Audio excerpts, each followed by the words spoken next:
I'm back and we have sound. Looks like the mic is working.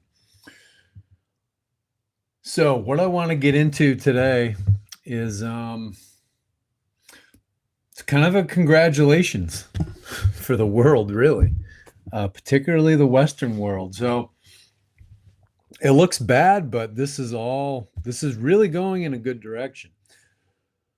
So, here in America, we woke up to the uh, the joint Zionist regime. So, the Americans, the Israelis, governments, not the people, the governments. See, this is an important thing to work out in your mind, and I'm going to go into this later in this video.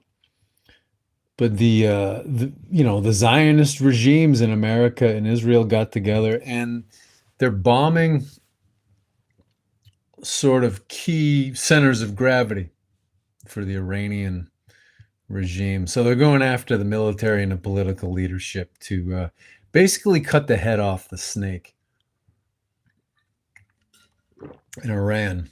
The Iranian people have been rising up against the mullahs, these religious leaders that really I think the CIA, British intelligence, put into power because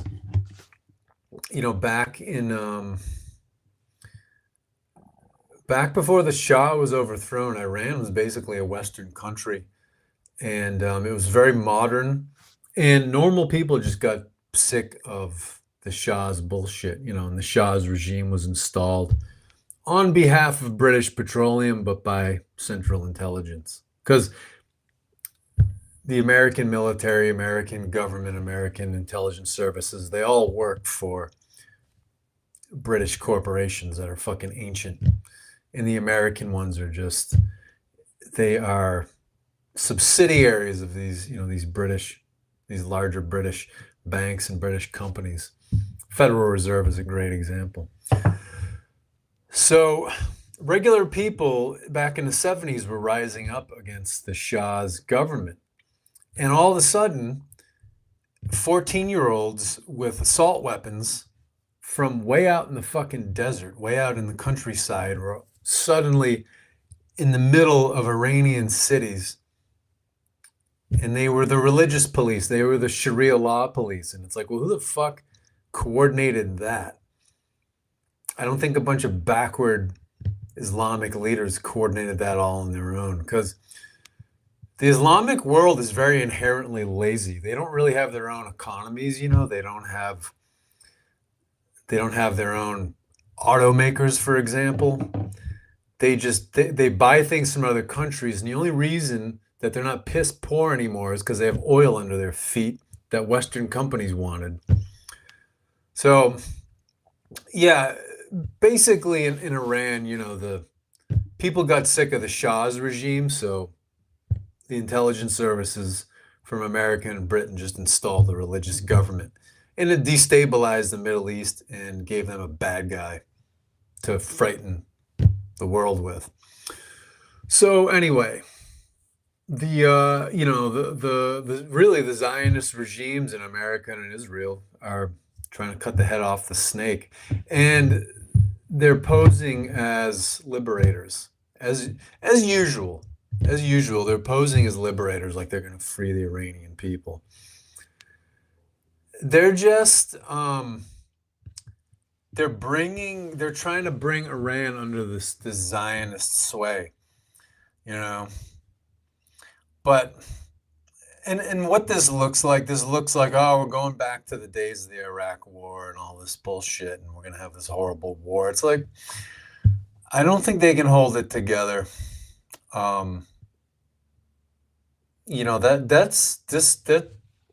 This is really the great thing about how the World War II generation has stepped down, and then a forgotten generation, younger than them, has stepped down.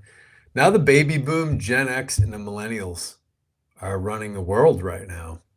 And they don't have the discipline and the patience that the older generation had. We're very much instant gratification, very childish generations.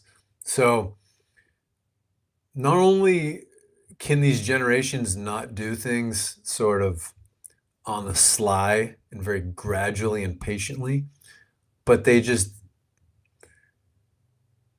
can't execute a plan. Like they're childish and they're mentally fucked up. So, I don't think we're gonna see some big war with that. Now, the great thing in all this is I really think this is the death knell. This is the death rattle of the Abrahamic religions. So we're talking Judaism, Islam, Christianity. It's all one religion. Basically, Islam and Christianity are the export versions of Judaism. So you take an automaker, say like Volkswagen or Toyota, right? There are Volkswagens you can buy in Germany, but you can't buy in the US. It's like Toyotas. There are Toyotas you can buy in Japan, but they're not available in the US because they have export models. They have domestic models and export models. There are Fords you'll see driving around in Europe that you can't buy here in America. There are export models. So that's what Islam and Christianity are. So it's basically, they're a vehicle for cognitive dissonance. So basically, Muslims and Christians are pretending to be Jews, but they don't know they're doing it because they're fixated on the tribal god of the Phoenician Canaanites. And that's what, people talk about ancient Israelites. They were just Phoenicians and Canaanites. There was no ancient Israeli kingdom and ancient Israel empire.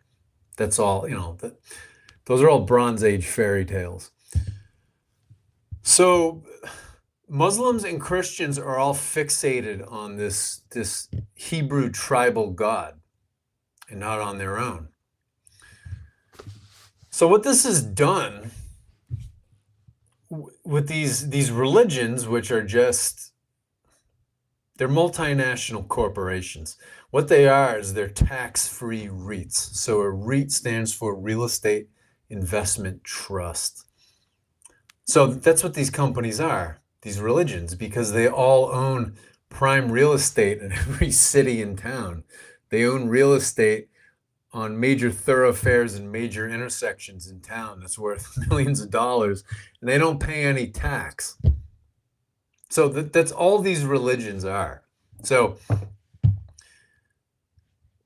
I could go way into this, but what this does, when you're fixated on a foreign god, you end up being fixated on a foreign land. So this is why Europeans, particularly Brits and Americans, are totally up the ass of Israel. So not every Brit, not every American, but it's pretty common, especially in, the Bible Belt had major psychological operations, propaganda campaigns run on it, during the 1970s and 80s by Israeli intelligence. So, the Bible Belt here in America is completely up Israel's ass. So when you're up the ass of a foreign god, you don't really give a shit about your own land because the foreign land where that god comes from always comes first. And I don't care what anybody says, the Middle East is a fucking open sewer. If the Middle East was so great, people would want to stay there. And they wouldn't take up USAID's offers to get paid to come live in America or to come get paid to live in Europe. Those places are just fucking dumps. If they didn't have oil, they'd have nothing. All they've been doing for thousands of years is they've been raiding each other's fucking sheep and goat and camel herds and just stealing livestock from each other. That's what they do. They wait for their neighbors to get something nice and then they try to steal it. And it's like when they sold the Israelis that land in what we now call Israel for 10 times its value, and the Israelis turned it into, beautiful farmland, they got all envious and pissed off and they wanted it back. So that's the mentality these people come from. And, and really too, it's like, the Israelis, the Hebrews, the Jews, whatever, they're basically Arabs. They speak the same language. It's a bunch of Arabs. But some of them, the Jews, their religion is the domestic model.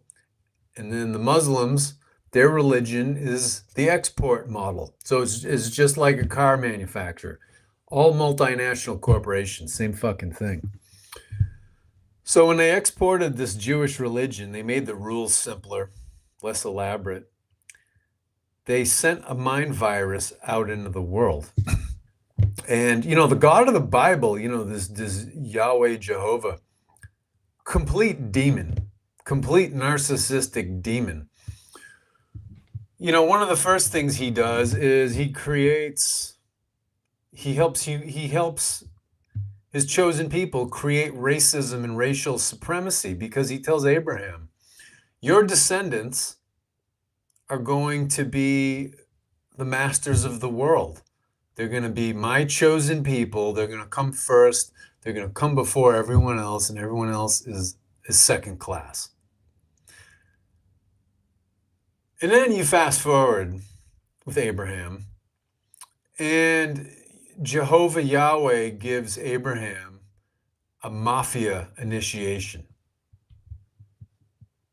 So what gangs will do, really fucked up toxic gangs, they'll have you kill a family member or a friend or somebody, or even a stranger who didn't do anything to you, for you to prove your loyalty. And then they also have blackmail on you in the process. So what Yahweh Jehovah did to Abraham is he said, you need to go up on this mountain, kill your son Isaac, sacrifice him to me to prove your loyalty. So Abraham doesn't ask questions, gets ready to do this, and right as he's about to kill him, Yahweh, Jehovah, whatever you want to call him, the demon goes, oh, I was just fucking with you. Just wanted to see how much of a fucking robot you are. And really, at that moment, Isaac should have taken that knife out of Abraham's hand and, sacrificed him to Baal, or, one of their native gods, Astarte, one of their goddesses, and we'd be in a different world today. So, that's really where that whole thing comes from. So, for those of us, most of the people on this channel were from the Western world. We're from the Indo-European family. So when this religion reached our ancestors and it infected their minds, and it taught them they were born in sin, and it taught them that guilt is a virtue, and if you piss away your life on earth and you just suffer, you're going to get all these rewards up in the Jewish country club in the sky, heaven. When our ancestors got infected with this, we started getting more distant from our own native lands, the physical land, from our own cultures, from our own languages, from the histories and mythologies of our own people. We got very separated and isolated from these things. So our ancestors were prisoners who were broken. And they became cosplay, so costume play Jews, basically. You even go to the Latin Catholic Mass, and, you can't, well, if you don't speak Latin, you can't follow what's going on. But every now and then they slip in a Yisrael, Yisrael. And it's like, who gives a fuck about Israel? Israel is not my holy land, because that religion is not native to my ancestors. You get genetics from your ancestors. That's your hardware. And then that creates your body, which is your hardware. The software of your spirituality and your worldview needs to match that hardware. It's just like computers. The hardware and the software have to be compatible. So when you're worshiping foreign gods, you don't give a shit about your own ancestors, your own past, your own culture. You don't give a shit about your own land. You're always looking to the Middle East. You're looking to the open sewer in the Middle East. And so what this does is it creates mental illness because you're living like you're trying to play two roles at the same time. You're like, oh, for me, oh, I'm a French Canadian American, half French Canadian American, half Irish American, but I'm a Christian. And Jesus and Yahweh, Jehovah and the Holy Land. Oh, I love them. And it's like, well, you can only care for one. Well, you're going to do those two things completely half-assed if you try to do both. So it's like, you can really only be an Abrahamist or, a patriot. And I'm not talking about, like the ridiculous, right-wing version of patriotism. I'm not talking about that. I'm talking about seeing and feeling the sacredness of the land you live on, the rivers, the forests, the farmland, the animals, the air, the water. That's what I'm talking about with patriotism. Your own ancestral culture. That's what I'm talking about with patriotism. I'm not talking about fucking American flags, fireworks at Charlie Kirk funerals, military jingoism, World War II fucking nostalgia. I'm not talking about that fucking nonsense. I'm talking about real patriotism that is not, it's not expansionist, it's not aggressive, it's just, it knows what it's about and it does its thing. So, it's interesting, and this is where we get the modern version of charity from too. Because when we follow these religions, when we follow Islam, Christianity, we become missionaries for the Middle East, for gods of the Middle East, and for the lands of the Middle East. And this is why not everyone, so why so many people in the West are so fucking obsessed with Israel and or Palestine. So, in these people, they don't know what they're all about. They're trying to please everyone. And when you try to be everything to everyone, you're basically nothing. So, these people we became missionaries for the Middle East, basically, and it's God. When our ancestors took up these export versions of Judaism, Christianity, and Islam. So then when you fast forward, Christianity gets distilled, it's like the Orthodox Church says it's the real church, and they say the Vatican's a breakaway, and then the Vatican says Eastern Orthodoxy is a branch off, an aberration, an apostate. And then, Protestantism evolved from there. And, in Protestant England in the 1800s and the 19th century during the Industrial Revolution, that's where the charity industrial complex was born. So charity used to be about helping people in your own community, doing small things for people in your own community to help them when they were in need. So then when you get into the 1860s in England, Charles Dickens coined a term which he called telescopic philanthropy.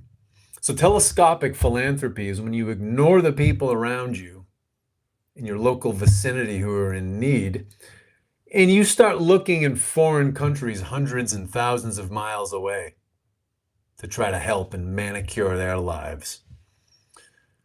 So what was happening during the Industrial Revolution in England?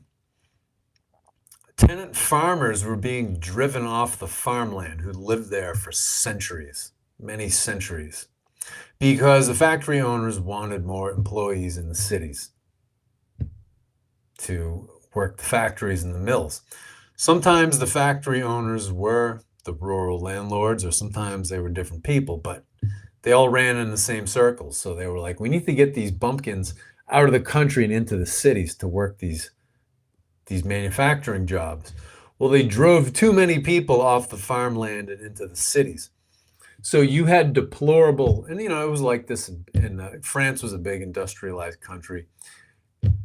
Living conditions were the same. You had too many people in the cities. There was not enough work. They didn't know how to live in cities. They hadn't adjusted to it yet. So they were living in terrible conditions. So it's like the term hangover, when you've drank too much, and you're all fucked up and feeling horrible the next day. Well, where the term hangover comes from, they had the 2-penny hangover. So these people were homeless, but if you paid 2 pennies, what you could do is you could sleep on a bench all night. And parallel to the bench and above it at about armpit level was a rope. And so what you could do is you could drape your arms over the rope, and the rope would hold the weight of your upper body, and you could attempt to sleep like that. So it was a 2-penny hangover. This is where we get the word hangover. For 1 penny, you could sleep on a bench. Well, you could attempt to. And then I think, what was it, like 4 pennies? You could sleep basically in a coffin without a lid.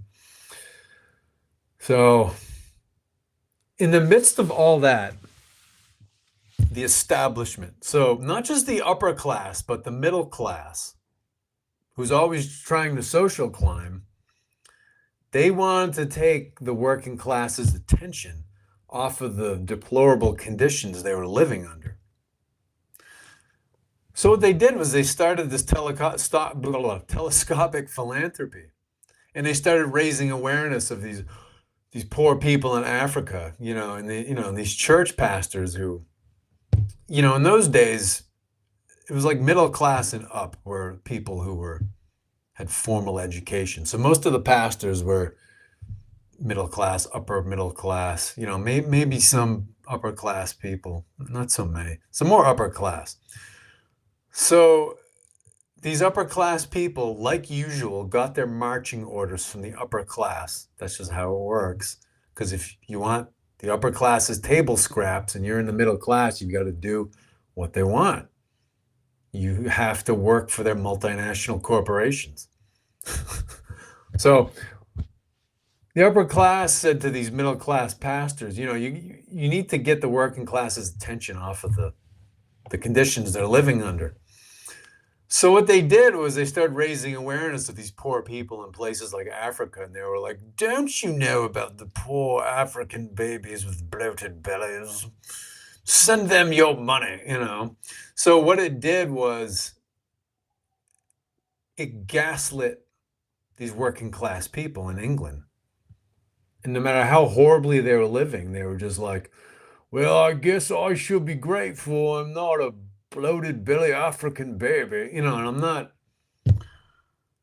not playing down, people who are starving or, living in horrible conditions. But the point is, if anyone in your community is in need, don't start looking at the next town over. And if anyone in your country is in need, don't start looking at other countries. Fix your own fucking home.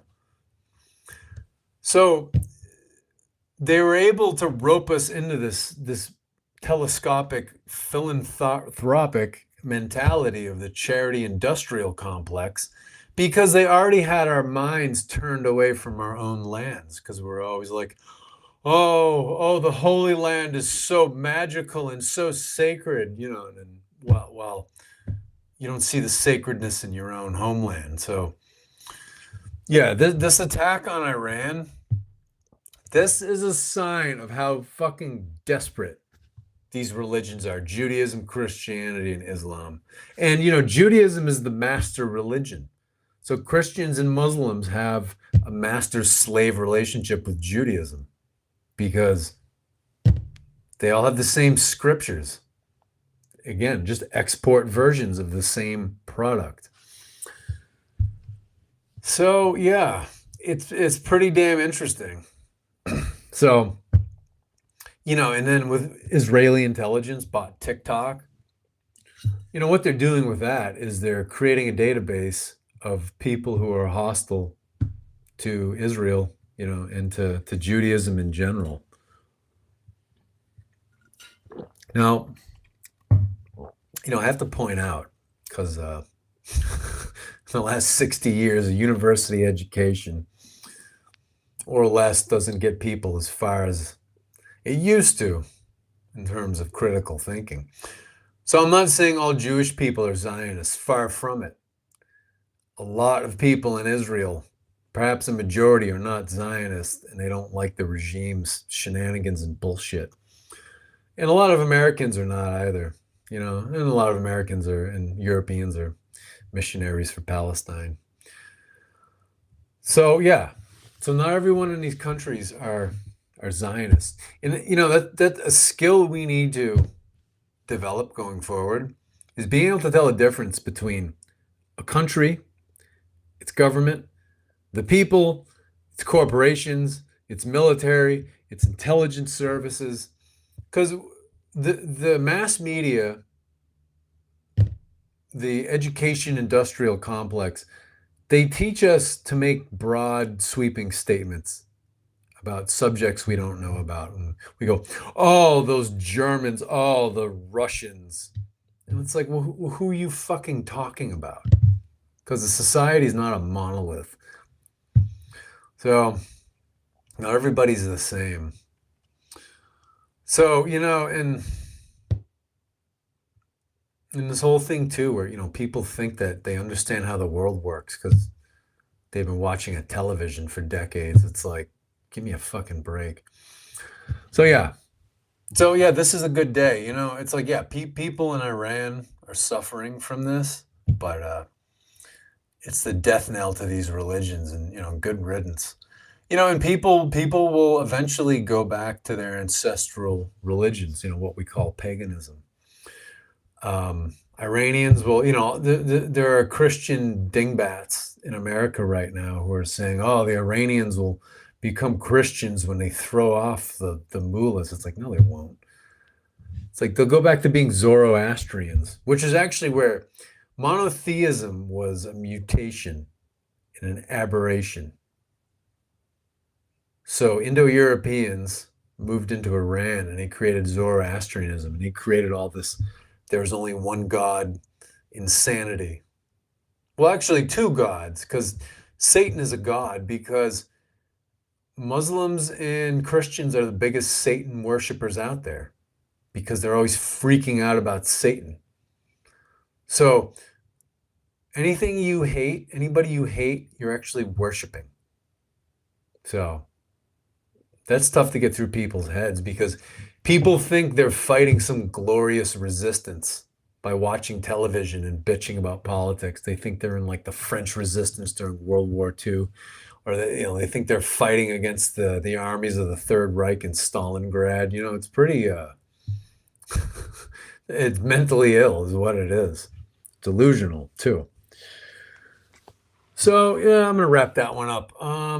But yeah, so get into your ancestral cultures, your ancestral spiritualities. And Christians especially love to say, oh, those pagans were human sacrificers. And it's like, there's very little evidence for this. The people who are sacrificed, they used to do it to pedophiles and rapists.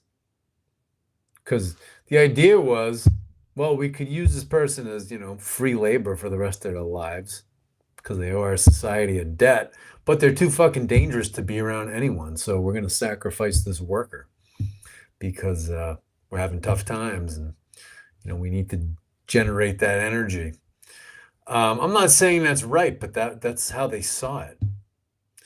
So, the human sacrificers are the evangelical religions, the Christianity and Islam, because that's how they became the top religious corporations on earth, is they killed tens of millions of people. They killed their resistance or they drove it underground. So, it's like those religions actually created the super savages. We didn't have global war until Christianity became the dominant religion in the world. And like I said, we didn't have racism until these religions, the Jehovah Yahweh demon, started exporting itself around the world. We didn't have global warfare. Wars just didn't they weren't as destructive as they are, and they just didn't go on the way they do now. So yeah, I'll be back for another one soon. Thank you guys for tuning in. Talk to you later.